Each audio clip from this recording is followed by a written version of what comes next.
In 905, after many years of trying, Leo VI finally sired a son, Constantine. Although the boy was sickly, Leo was determined to bend heaven and earth in order to legitimize his new son and pass the empire on to him. If he had lived long enough to allow his son to reach adulthood, Leo no doubt could have smoothed out the civil war that he started within the church in order to promote his son's legitimacy.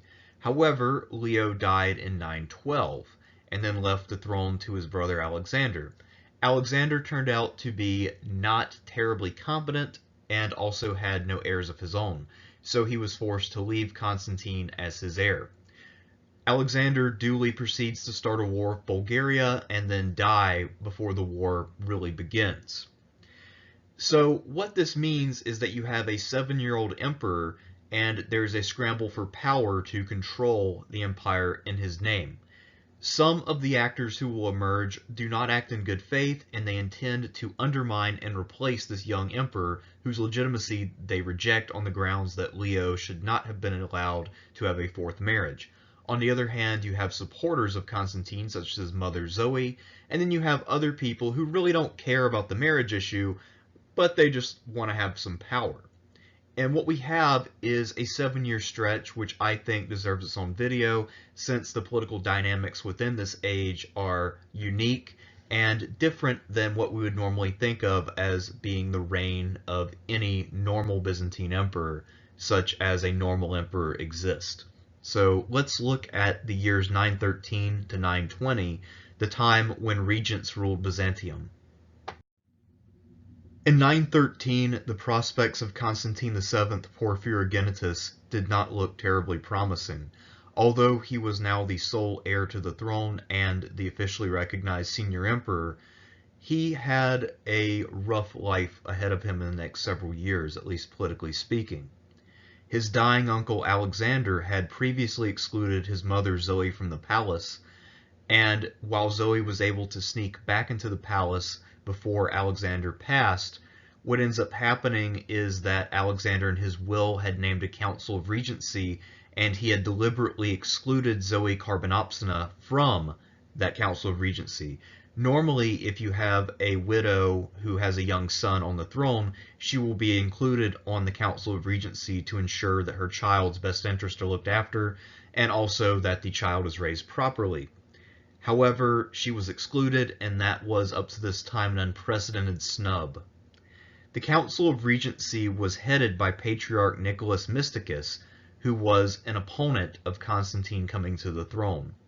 He had opposed Leo's fourth marriage and still believed that fourth marriages were impious and should not be allowed. And not only did he hold that belief, but he also had lost his seat over it and had suffered exile. After that exile, he had famously tortured his successor Euthemius, and that had earned him some infamy. Despite the fact that he had taken out his vengeance on Euthemius, Nicholas Mysticus was still full of rage, and he would continue to pose a problem to the Macedonian dynasty. There was already an invasion underway from Bulgaria when Alexander died in the summer. I mentioned this just previously. And this invasion was caused because while Leo VI had been willing to pay a heavy tribute to Symeon and the Bulgarians, his successor Alexander reversed course and said he had no interest in paying this tribute. Well, Symeon was on the march to Constantinople and looking to collect. So immediately the new regent Nicholas Mysticus would face a major military crisis. However, before that crisis would break out, there were some more domestic issues for him to consider. The politics of the years between 913 and 920 are somewhat complicated, and I think that it might be useful to just lay out who the major players during this period were, just to make sure that this is all a little bit clearer to listeners who may be a bit fuzzy or rusty on the reigns of the previous two emperors. One of the major players throughout this period will be Symeon I the Great of Bulgaria. He had done quite a bit to reduce Leo's standing in the world and Byzantine control in the Balkans, and he would continue to haunt Leo's child. Patriarch Nicholas Mysticus, we mentioned above, was an adamant opponent of Leo's fourth marriage and therefore sought his redemption by trying to get rid of Constantine VII, whose reign he saw as something of an abomination. Constantine Ducas was the son of Andronicus Ducas, who had defected to the Abbasid Caliphate, or one of the smaller emirates, during the previous reign of Leo VI. Constantine was now the head of one of the most powerful families in Byzantium. It was a military aristocratic clan stationed in Anatolia, and he had designs on the throne, designs that were supported by Nicholas Mysticus. The Empress Zoe Carbonopsina, of course, will fight strongly to preserve her son's birthright, and she will be one of the most important figures during this period, despite facing clear advantages as a woman and as a woman who was born outside of the imperial family. Leo Phocas is a major general during this period. He is the son of the famous Nicephorus Phocas, who won great fame in Italy and Sicily back in the 880s. And last but not least, the Admiral Romanus Lecapenus will also play a great role during this period. Now that he was the regent of the state, the number one priority for the Patriarch Nicholas Mysticus was to firmly entrench his own authority and eliminate any potential challengers. This is especially important because now he was facing the context of a great war with Bulgaria, which would involve a large army camped outside of his walls in the very near future. So his first move was to force Zoe Carbonopsina to be shorn and then to take holy vows as Sister Anna. Why they chose the name Anna for her, I'm not entirely sure. She was then sent off to a convent. Now with Zoe off the scene, Nicholas was the chief power in the state. Not accepting Euthemius's dispensation to legitimize Constantine VII, Nicholas then began to communicate with Constantine Ducas, the son of Andronicus Ducas, about the possibility of Constantine assuming the throne. Constantine actually had quite a few things going for him as a candidate. He was an experienced general. He came from the most powerful family in Byzantium outside of the Macedonian house itself, and he already had two sons, so he had a clear line of succession. There would not be any question of him needing to engage in a fourth marriage or any other hijinks like that. So it looked like a pretty elegant solution. This, of course, would also put an emperor in the debt of Nicholas, who wanted to enhance the patriarch's powers, and it all seemed like a pretty good plan. I do have to mention, of course, that it is not 100% proven that Nicholas and Constantine were actually in league, but it seems rather likely. Despite his family's origins in Anatolia, at the time of the coup in 913, Constantine Ducas was stationed in Thrace, and he took ahead an advance guard and made for Constantinople. His goal was to enter the city quietly and then pull off his coup using the element of surprise. However, apparently someone leaked out word of his arrival, and one of the men on the Regency Council, named John Elatus, learned about Ducas's approach and met him at one of the city gates as he was entering by night. Elatus was able to gather together a small force of men, and there was a small but bloody street battle in the middle of the night. During this battle, the key results were that Constantine lost, but the key deaths here were Constantine's oldest son Gregory, and then Constantine himself.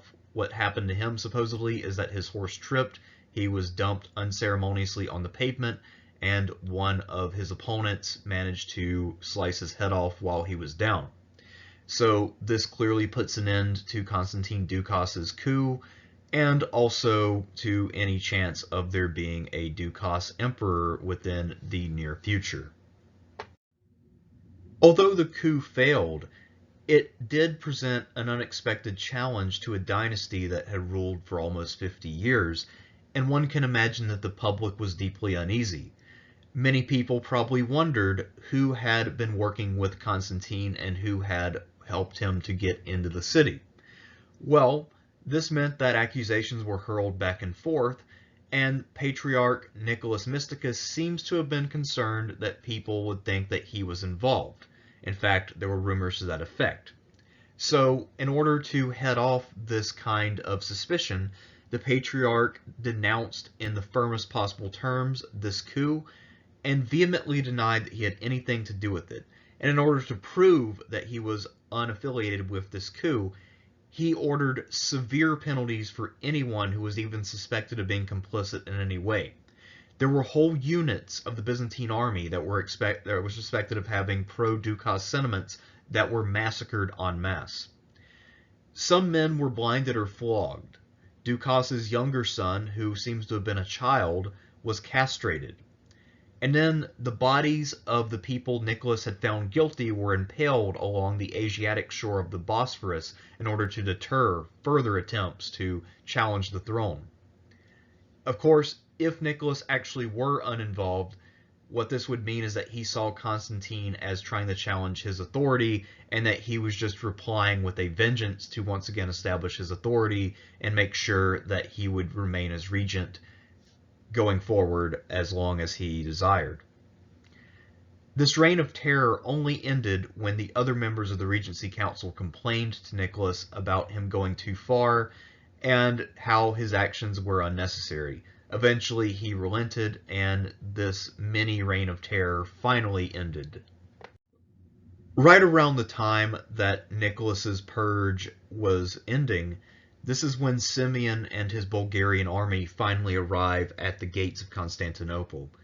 Symeon, like many invaders from Europe, found that Constantinople's walls were impenetrable.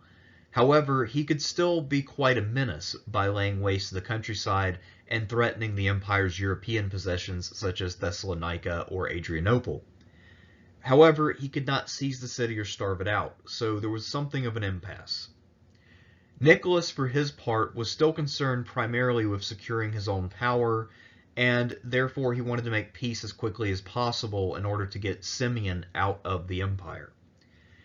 Also, it appears that Nicholas was obsessed with the issue of the Bulgarian church possibly switching its allegiance to Rome, and he didn't want to lose the Bulgarian church from the eastern orbit.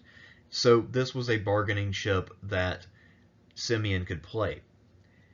Now, over the next few days or weeks, Nicholas will meet with Symeon's two sons in a preliminary meeting. They will establish a kind of friendship and rapport. And then Symeon met with Nicholas in person, and the two of them were able to hash out an agreement. One of the major problems with this agreement right up front is that more or less Nicholas just agreed to it without consulting anyone on the Regency Council or any of the other major officials in the state, which, as you might imagine, caused quite a bit of butthurt and backlash. The agreement that Nicholas Mysticus made with Symeon was for the Byzantine Empire to pay the arrears of the tribute that was created when Alexander had failed to renew the treaty.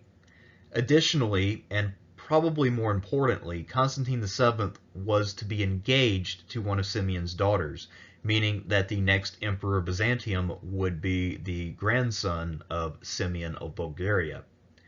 Symeon then went home loaded with gifts. Now, for some of the reasons outlined above, namely that Nicholas overreached and did not consult any of his fellow regents when making this deal, there was quite a bit of backlash. Needless to say, a lot of people were also not happy that one of their greatest enemies would soon be the father-in-law of their emperor, especially when this foreign monarch, Symeon, was such a power in the world. He was one of the greatest monarchs of that era, and his power had only been growing. So before we get to the great backlash within Constantinople, I would first like to consider the motives of both Nicholas and Symeon, because I think that this is an interesting debate.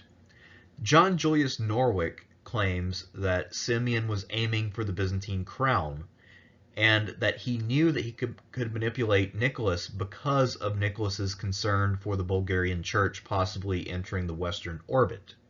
I think that Norwick overestimates the religious element here, but also I think that he's relying too heavily on Symeon's adoption of the terms basileus, which is the Greek term for king, or in the Byzantine period, emperor, and his use of the term Tsar, which is a Slavic translation of Caesar.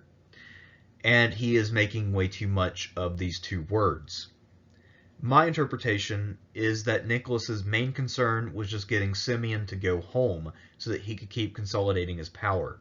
I think that he was willing to make these concessions in order to get Symeon off of his back and buy time. I don't know what his long-term intentions actually were. As for Symeon, I think that he wanted a quick payday. He had other frontiers we need to remember, and that the adoption of these titles like Tsar and Basileus was more about the long-term advancement and development of the power of the Bulgarian state and crown.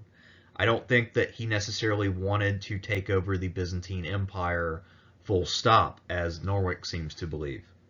But again, the evidence is not complete, and both my interpretation and that of John Julius Norwick are merely that, interpretations that cannot ever be quite fully proven. If Nicholas Mysticus had only been vaguely accused of being an affiliate of Constantine Ducas, or if he had only engaged in cruelty, or if he had only made a shameful deal with Symeon, he probably could have bounced back from each one of these crises separately. However, as it happens, this threefold failing on his part caused all of the fellow members of the Council of Regency to lose all faith in him and demand that he step down as regent. To replace him, the council recalled the Empress Zoe, reinstating her in her imperial authority, and then placed her over the council. This only after 8 months of Patriarch Nicholas's guidance. The Patriarch, for his part, was able to retain his see, but for the next several years he wisely stayed out of politics, since he had exposed himself as someone who was not really fit for governance. Zoe then reappoints many of her old friends and allies from Leo's day, and many of these people were eunuchs. The new Tsar of Bulgaria, Symeon, would dub this government a government of eunuchs. However, this government would prove to be quite effective, and in fact, Zoe would soon become a very popular regent and earn a spot as one of the greatest women in Byzantine history. In fact, her reputation is such that one modern author actually adopted her name as her pen name when she wrote a book about some lady with terminal cancer who apparently becomes a vigilante killer of some kind. I haven't actually read the book. I'm just assuming that's what it's about based on a little blurb I read on Amazon and the cover art. The first major foreign policy crisis that the new regent Zoe would face came in Armenia. To give a very simplified version of a complex issue, Armenia had long been a buffer zone between Byzantium and the Abbasid Caliphate, with neither side in complete control. There was a fair deal of local autonomy, and Armenia had its own distinctive political culture. However, both Byzantium and the Abbasids controlled quite a bit within the empire and helped to really control who was on the throne and what policies the Armenians held. Anyhow, the Persian governor Emir Yusuf decided to break the balance of power by helping to spark a series of civil wars in 909, and then taking advantage of the chaos that these wars created, he was able to sweep across the country and bring much of it under his personal control. In 913, the Armenian king Sumbat decided to surrender to Yusuf in order to end the bloodshed, apparently thinking that he would be granted some reduced role in the state, or at the very least his life, but Yusuf decided to have him eliminated entirely. By 914, Sumbat's son Ashot decided to travel to Constantinople in order to petition for aid. And this is where Zoe comes in, because by now she was the regent and she was sympathetic to Ashot's plight. During the winter of 914 to 915, Zoe and Ashot worked out a plan for Ashot to reclaim Armenia. This was important to Zoe because the Abbasids were a Muslim power, and she saw this as a potential threat to the balance of power between Byzantium and the Abbasid Caliphate. While the Abbasid Caliphate was losing a lot of its coherence and its ability to really threaten the Byzantines, it was still a major power, and it was sort of the only real great rival of the Byzantines in the east. In the spring of 915, a large Byzantine army moved into Armenia in order to help reinstall Ashot. Yusuf fought back fiercely, however he was massively outnumbered. The Byzantine army in the east was well organized, well run, and large. By the beginning of winter, Ashot had secured all of western and much of eastern Armenia, meaning that Yusuf was more or less limited to marginal lands and the mountains in the east. However, Yusuf was resourceful and managed to hold out for 4 more years.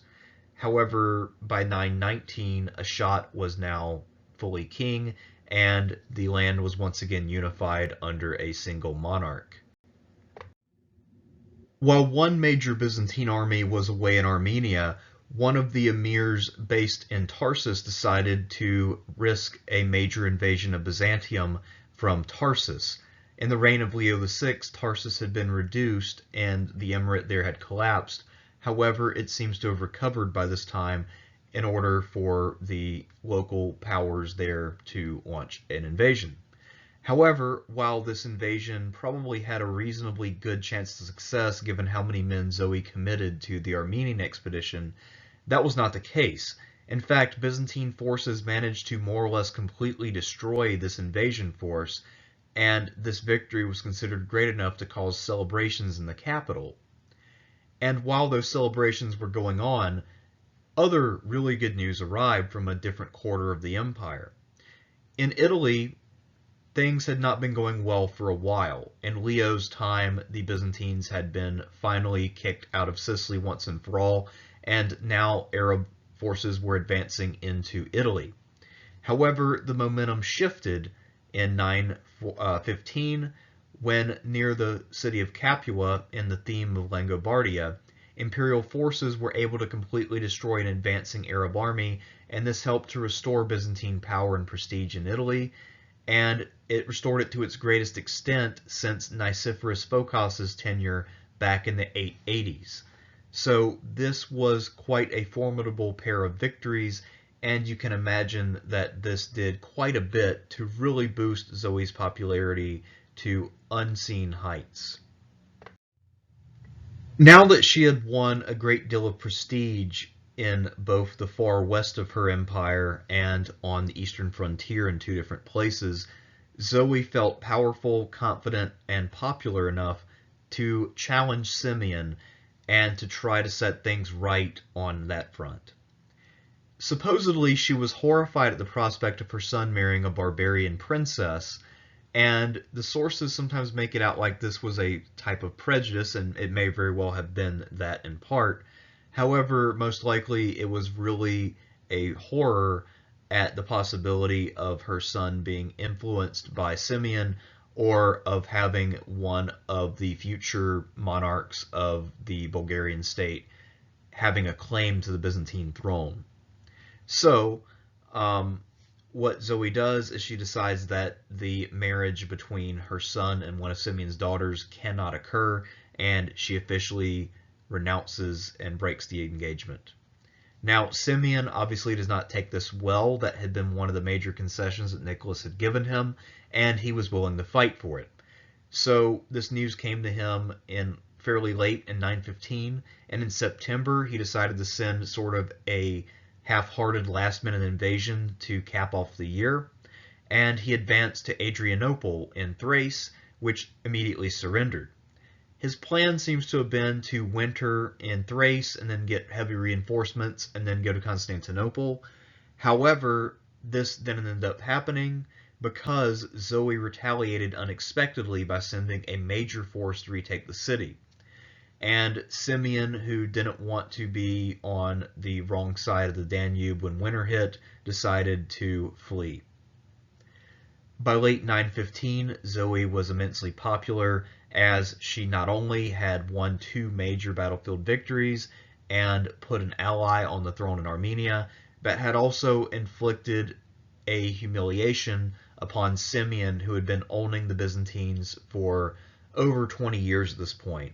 So it had sort of become an annual thing that Symeon would do some mischief to the Byzantines, and now Zoe had finally put her foot down and done something about it. So you can imagine just how beloved she would have been at that moment. The near disaster in 915 made Symeon a bit more cautious. So in 916, he contented himself with merely raiding, and this policy would continue into 917. So mostly he was just launching fairly small-scale attacks into Thessaly and Epirus, and he wasn't mounting any major offensives that would constitute any kind of real risk-taking. However, in 917, he was concentrating his armies in Thrace once again. Rather than wait for Symeon to arrive near Constantinople, Zoe decided to act boldly once again and strike first with a giant pincer movement, which would hopefully inflict a major defeat on Symeon and undo a lot of the damage that the empire had suffered under her husband when he had lost a huge chunk of the Balkans to Symeon. The strategy was actually a pretty sound one, and it possibly could have worked had it actually gone as planned. The strategos at Cherson in the Crimea, John Bogas, was able to hire a large force of Pechenegs who would then be ferried across the Danube by the Byzantine fleet. Meanwhile, Leo Phocas, the son of Nicephorus, would advance along the Black Sea coast. Between them, they would then entrap Symeon and hopefully inflict a major defeat or force him to make some concessions, such as dropping his demand for the wedding and maybe giving up a bit of territory. The reason why Zoe's Grand Pincer didn't end up working out is because the northern arm of that pincer never actually materialized. Now, John Bogas, the strategos of Cherson, did indeed raise this Pecheneg force, and the Drungarius Romanus Lecapenus did indeed take his fleet up to the Danube. However, the two of them were unable to cooperate with one another. And the reason for their failure to cooperate was over rank, seniority, and a sort of status dispute among members of the upper echelons of the elite. So this feud is interesting because what it shows is the rising prestige of the office of Drungarius and their rise vis-a-vis the strategoi of Byzantium, who had previously been the senior officials outside of people like the domestic of the schools or the emperor himself. So John Bogas was probably from a very well-connected aristocratic family, and he also had a social prejudice against Romanus Lecapenus, who came from much humbler origins. Also, in general, in antiquity and in the Middle Ages, land operations were seen as more prestigious and more honorable than sea operations. So Bogas, for that reason, would be very reluctant to submit to the authority of Romanus. And for his part, Romanus felt like it was an affront to him to have his authority questioned because he happened to not be born into a certain household, even though he clearly had earned some imperial favor at some point if he were entrusted with his current office. So both of them had reasons to feel aggrieved here, and in the end, both of them failed to actually do their duty and produce the expected results. And Romanus, of course, was the guy who was ultimately on the hook for this, since it was his responsibility to get the Pechenegs to the southern bank of the Danube. And his refusal to move them until Bogas would bow to his authority and agree to follow his orders during the crossing meant that the Pechenegs, who were mercenaries, got tired of waiting and felt like they'd already made a little bit of money and they weren't going to get any plunder soon, so they just started to drift away and the army disintegrated. So this was literally a case of an aristocratic dick-measuring contest completely wrecking an imperial operation. The real problem is that without the northern pincer, this meant that Leo Phocas was on his own. and he does not seem to have realized that he was on his own. He advanced from the south into Bulgar territory along the Black Sea, and then he bivouacked near the small port of Anchialus. On August 20th, Symeon, who had approached him unseen, pounced on the Byzantines from the nearby hills to the west. The Byzantines seem to have been caught off guard while in their camp. Leo was supposedly taking a bath, and the attack caused his horse to panic, and it bolted from its stable and rode around the camp riderless.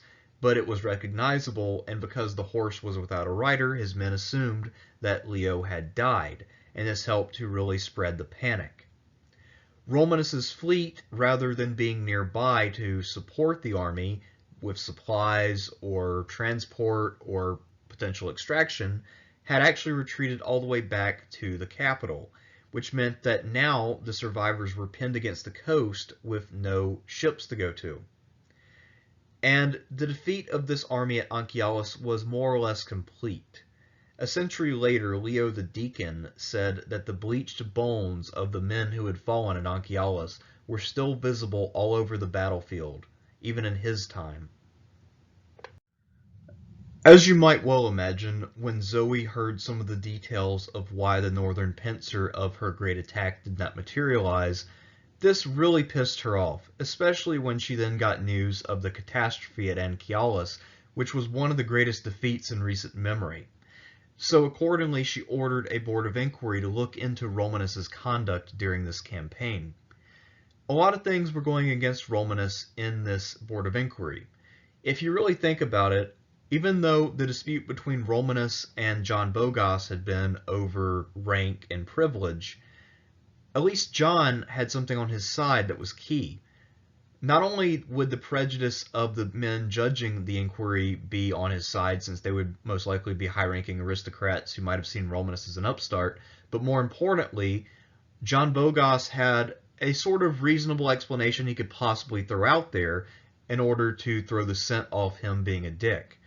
And that is that he could claim that he was afraid that if he relinquished authority to Romanus, that his Pechenig mercenaries might see this as a breach of their contract and agreement.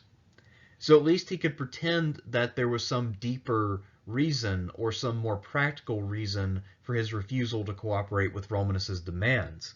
For Romanus, it was clearly a matter of pride and prejudice. And that doesn't appear good when, you're held responsible in part for one of the greatest disasters in living memory. So the Empress was duly impressed with the board's findings and decided to have Romanus blinded. But at the last minute, some of his friends, he apparently did have friends in high places, were able to secure a last-minute reprieve, and Romanus was actually retained as Drungarius, even though one can imagine that Zoe was still quite suspicious of him and would never really hold him in the same regard ever again. The failure of Romanus Lecapenus to get the northern half of the army across the Danube in order to complete the pincer meant that in Zoe's eyes, Leo Phocas most likely had not been an abject failure, despite the fact that he had presided over a horrific defeat at Anchialus. Leo himself was one of the few men to escape from the catastrophe, and he did so by fleeing north to the port of Mesembria and then catching a ship back to the capital. When he arrived, Zoe gave him a second army and ordered him to protect Constantinople from Symeon's advance. In fairness to Leo, this army was most likely composed of a hastily recruited group of men, and they would not have been of the highest quality. In the winter of 917, Leo decided to challenge the Bulgarians in the western suburbs of Constantinople, and once again his army was completely and totally smashed. This implies that quite a bit of what happened at Anchialus might have actually been Leo's fault all along, and that Zoe was correct to not blind Romanus for the failure, since most likely if Leo was this bad of a general, he would have found a way to bungle even if the northern arm of the pincer had appeared. The events of 917 completely undid all of the gains that Zoe had made in advancing her legitimacy as regent. and more or less her regime was in ruins by the start of 918. Unwilling to make peace with Symeon since she found his terms unacceptable, the Empress resolved to find an internal prop for her flagging prestige. And as someone who was a widow, she could remarry, or she could also seek out political allies and put them on the board of regents with her. The two most prominent men of this period were Leo Phocas and Romanus Lecapenus. As I've already discussed, Romanus Lecapenus was someone who was not of high birth, at least by the standards of the upper nobility, and he was also someone who clearly couldn't quite be trusted since she had just almost had him blinded, so giving him power slightly after that would not have been a great idea. However, while Leo was clearly not the best general, he was a widower. He came from a noble Anatolian family with lands, money, and prestige, and he apparently was a very attractive man. So Zoe began to make arrangements for the two of them to be married. And this will create quite a bit of backlash, since this could potentially be seen as a threat to Constantine, who is now nearing adulthood. By 918, Constantine VII was already 13 years old, and just 2 years removed from attaining his majority and therefore his right to rule in his own name. While he was still sickly, he had already emerged as a prodigy, and it was clear to everyone that he definitely had the mind to rule the empire. Constantine's tutor, Theodore, was convinced that Leo, if he were to marry Zoe, would really threaten his pupil's prestige and possibly even the throne itself. So accordingly, he decided to write a letter to Romanus in Constantine's name, seeking Romanus's protection. Norwick, I think, has a reasonable interpretation of Theodore's actions. He says that Theodore thought that Romanus's relatively humble origins would prevent him from challenging Constantine's position, and that he would be merely a prop to the regime. However, if Theodore did think this, I think that he was engaging in some fairly fallacious and wishful thinking, since it was none other than Constantine's own grandfather, Basil I the Macedonian, who had come from humble origins to establish a dynasty. So, if this was Theodore's thinking, it was quite flawed. However, given what people usually thought about the prestige of a family name in this period, it is not unreasonable. Plus, as an Anatolian aristocrat, Leo Phocas was someone who would have quite a bit of land and money at his disposal, things that Romanus Lecapenus didn't have. So he did seem like more of a legitimate threat. By this point, Zoe had clearly identified Romanus Lecapenus as the greatest threat to her power, and she sent an order for him to disband his fleet. However, Romanus refused to vacate his command and drove off her messengers with rocks. These messengers then came back to Zoe, and she decided to summon an emergency council of her ministers in order to figure out what to do. However, when she arrived at this meeting, she found that they had lost all faith in her, and they had decided that her time as regent was over. Her son Constantine read a prepared statement which officially ended her regency. These new powers that be in the state decided that she needed to go back into the convent. However, while she was being hauled off, Constantine VII was able to win over people's sympathy and get her to not be sent back as Sister Anna, but to live in the palace, albeit without power. So Constantine VII was starting to assert himself a little bit. However, he was still a minor and still couldn't really influence events. I seriously doubt that he actually wanted to remove his mother from the regency. The Patriarch, Nicholas Mysticus, was called once again to fill the void and serve as regent, and his colleague would be Stephen, who had also served on the first Council of Regency that had been led by Nicholas. And while they were in nominal control, the real struggle was between Leo Phocas and Romanus Lecapenus. So for Leo, his marriage prospects to Zoe had been ruined by Zoe's removal from the scene. And for Romanus, now he faced not only Leo, but also Nicholas, who was trying to carve out his own path once again. So it was a three-way race, but the third member, the guy who was nominally in charge, was relatively irrelevant. As regent, Nicholas was in a position where he could potentially undermine his two main rivals, or potentially play them off of one another, or side with one of them against the other, but instead of doing that like a competent politician, he handled the entire thing ineptly, as he always did when he dealt with politics, and he ended up making himself irrelevant. With Nicholas not accomplishing anything, and with Leo languishing, Romanus took his fleet, sailed up to the Bacalian palace, entered, and then declared simply that he was taking over the Regency. Most likely Theodore or some of the other pro-Romanus people at court invited him, and he simply arrived, took over, and started doing things. It's even possible that young Constantine was in favor of Romanus because his tutor was, and maybe Theodore had succeeded in convincing Constantine of the wisdom of siding with Romanus.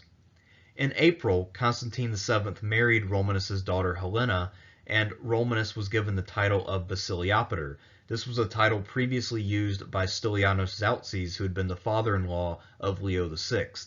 So what Romanus is trying to do here by taking this title is to refer back to a tradition in the previous reign, where you had this powerful figure at the side of the emperor who was in many ways effectively the wielder of the emperor's power, but this was something that had not really been seen as sinister back then, so Romanus's hope was that no one would regard it as sinister now.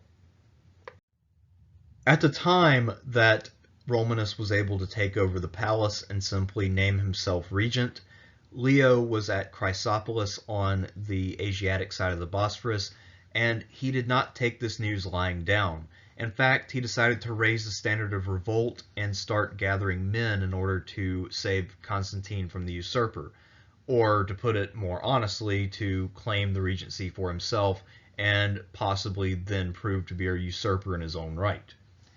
At any rate, Romanus, rather than fighting Leo head-on, had a better plan.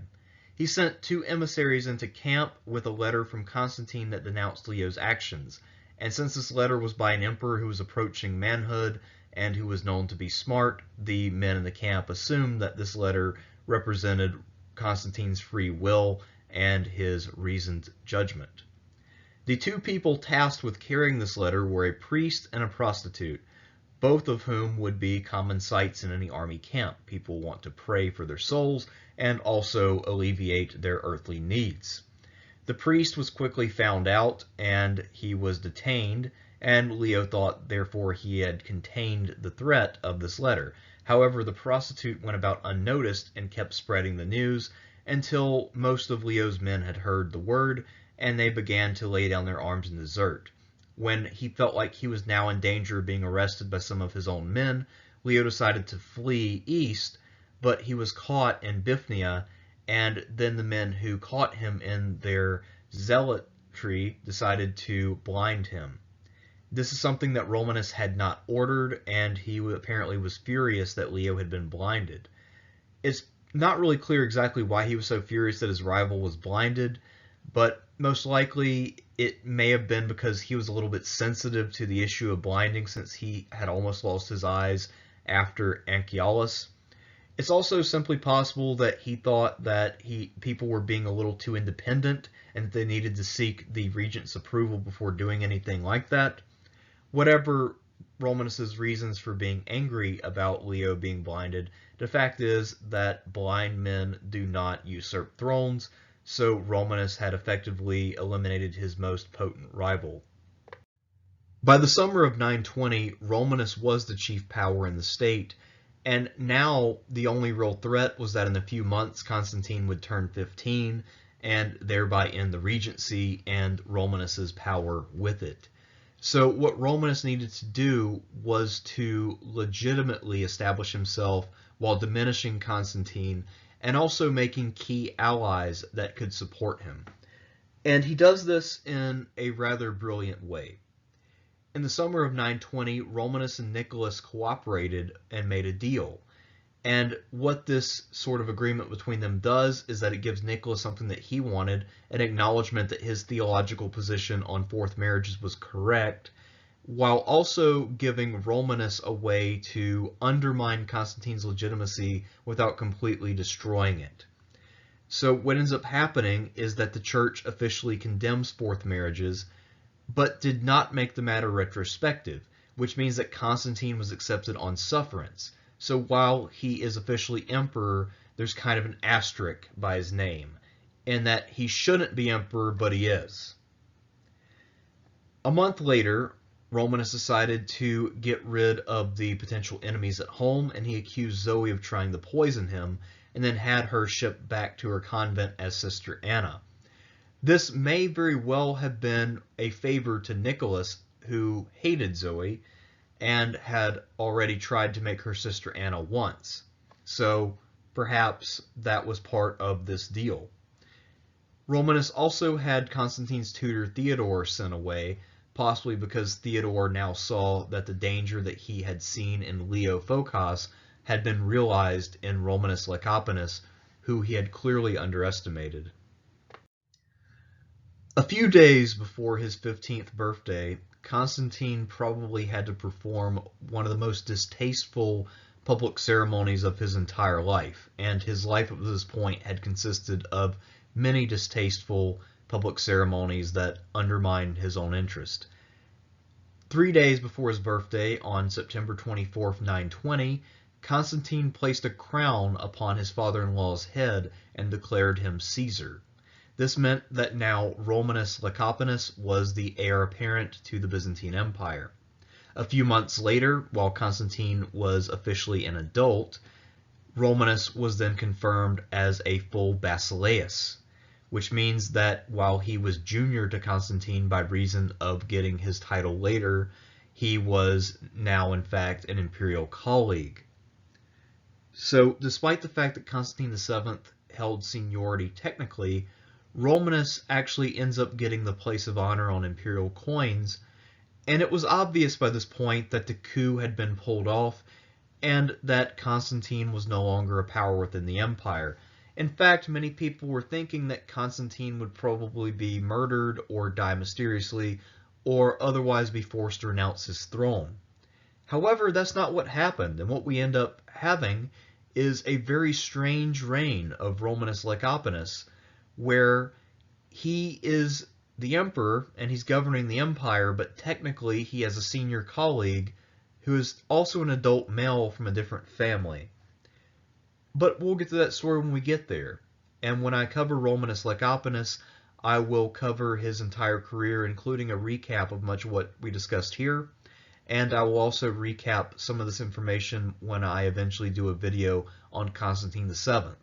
However, I will not really get to Constantine VII until we've gotten to the part of his life when he is actually governing the empire and not just acting as a rubber stamp for Romanus or other Byzantine officials.